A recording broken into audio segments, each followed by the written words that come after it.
Now, the government is making good its promise to stay out of the domestic debt market as it seeks to spur a reduction in lending rates. But it would seem that while the government is avoiding the local market, it is funding its programs through expensive and short-term commercial debt, which could in turn put pressure on the country's debt to GDP level. Adelaide Changole has the story.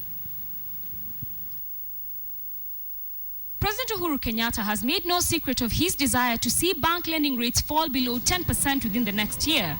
And to achieve this, his administration has vowed to limit the level of local borrowing. In line with this, Treasury in the first 3 months of the fiscal year borrowed 25.38 billion shillings from the local market against an annual target of 190 billion. The more government stays out of domestic markets, you relieve pressure of interest rates and allow, you don't crowd out private investment.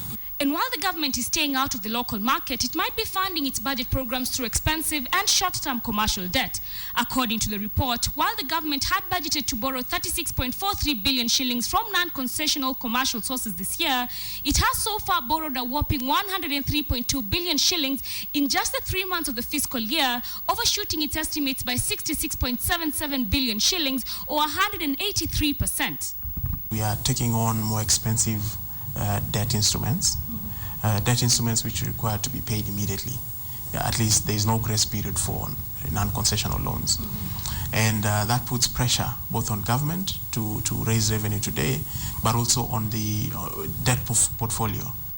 Ironically, while the state has the option of accessing more concessional grants and loans from foreign governments and financial institutions, it has not utilized this avenue so far.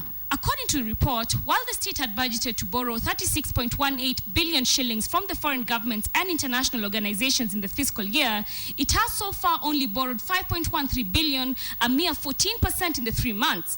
The state had also budgeted for 10 billion shillings from grants from the same governments and agencies, and so far it has only accessed 1.52 billion or 15%. Why the need to borrow from the market at market prices? And yet on the other side, what we had meant to borrow from our foreign developmental partners is actually below our estimates for the period.